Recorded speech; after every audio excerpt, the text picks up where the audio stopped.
Peace and blessings, family. It's me, Coach 67 Sports TV. Shout out to the awesome and amazing LDBC, Langston Broadcasting Community. Shout out to Envision Photography and Videography. Shout out to Louisiana All American Sports Network. And shout out to the greatest university in the world, the Southern University, home of the mighty Jaguars. In this particular video, I'm going to talk about part two of Southern University players that could kind of emerge and become household names either this spring for the 2025 Blue versus Gold spring game or just the 2025 season just in general. Yesterday I did a live stream and it kind of was part one for this particular conversation and discussion. However, at the end of the live stream, one of the individuals that came through and showed love, like literally at the tail end, Juice HD, shout out to Juice HD, he said two individuals has the potential this coming season to emerge as stars at Southern University or, become like household names amongst the members of Jaguar Nation. First, he said Kobe Brown, wide receiver from St. James, Louisiana. And, of course, I have a family member that goes to a lot of St. James football games. And he said Kobe Brown, when he was at St. James, was the truth. And honestly, I think that was a good selection by Juice HD. And in addition to that, he also said former Catholic High running back Barry Remo. For individuals that know, Barry Remo didn't even get redshirted this past season. Barry Remo played, a decent amount. And many instances, I felt like he was kind of not utilized to his fullest potential from the perspective of Barry Remo is 5'9", 165 pounds.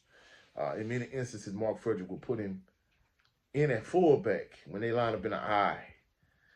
And I think if the defense was cognizant, he got away with it the first couple of times during the course of the season when they played against McNeese State and other teams.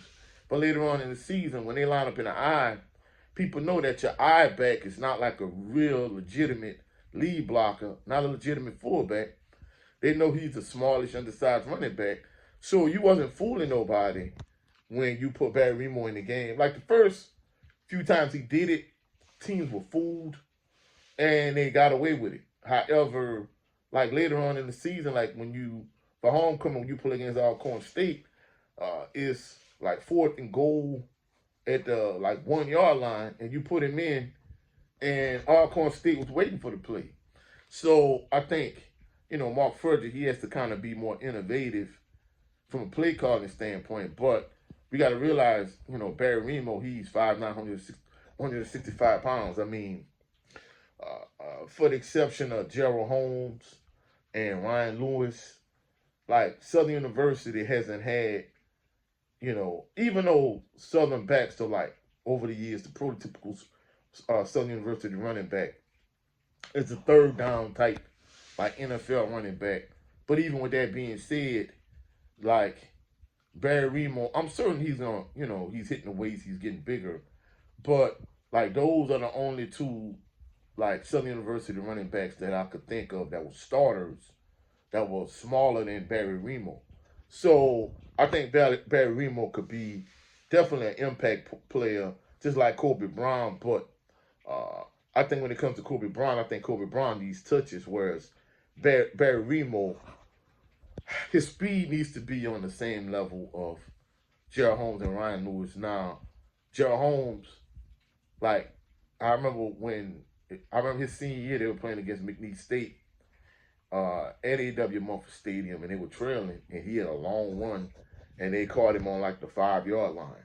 Now, Ryan Lewis is people, it's fast as people used to talk about Steve Warford being, like, I used to see him get caught from behind, even though many individuals would be like, well, hey, when he got caught, like those couple seasons, he was hurt. Even with that being said, I saw him get caught. I didn't see anybody catch Ryan Lewis from behind.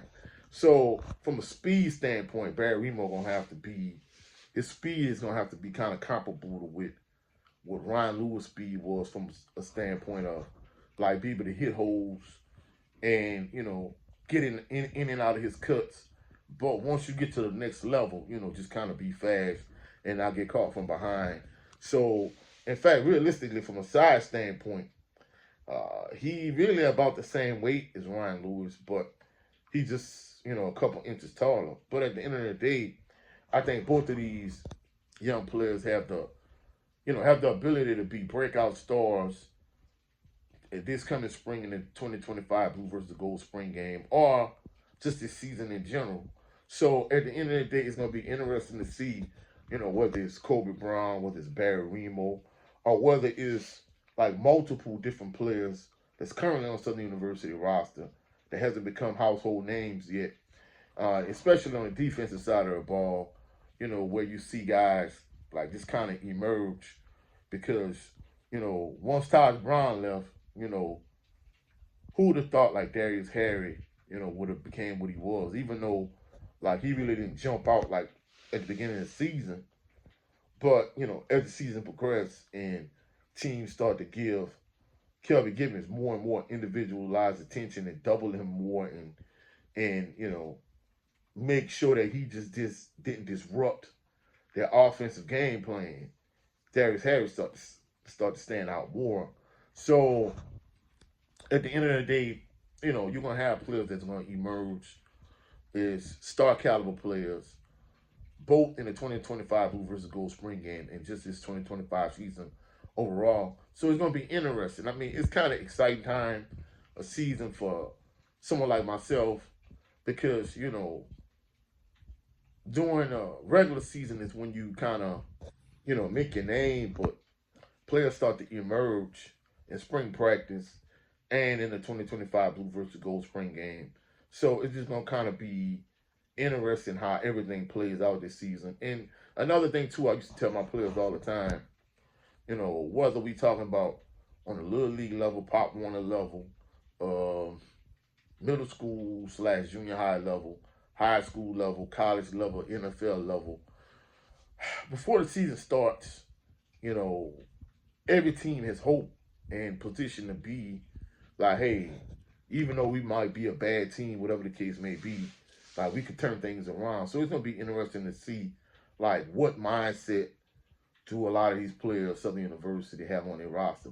What's gonna be their mindset going into the Blue versus Gold spring game, and not only that, but going into the SWAC MEAC Challenge at the beginning of the season. But that's it for this video. If you find any value in this video, please like the video, share the video, comment in the comment section, subscribe to the channel. Also, click the notification bell so you can be alerted anytime I post any new videos. Go check out my brother Jared Lovin Green on his channel with his show, The Southern Baller Show. We didn't have a Southern Baller Show today. However, still go check out and support his channel. Also, go check out my brother Brent Fox on his channel with his show. It's just me starring Brent Fox. Also, go check out the Queens of the LDBC. My sister, Queen Shower. Go check out Shower. And go check out Lala D. Also, go check out my brother Supreme Beast Boxing Talk, Cadillac Red. Him and the Usual Suspects. And lastly, go check out my brother 7A Sports TV. There's two channels, the primary channel, the 7A Sports TV. His backup channel is the No 304 Show. Please, all my members of Jaguar Nation, diehard members of Jaguar Nation like myself, please be certain that we keep Sean Wallace's family lifted up in prayer. It's difficult when you're going through your time of bereavement and your time of mourning, when your family member or loved one is passed. So please keep them lifted up in prayers. I'll catch y'all on the rebound. Y'all have a blessed and phenomenal evening, blessed and phenomenal work week. Peace and blessings.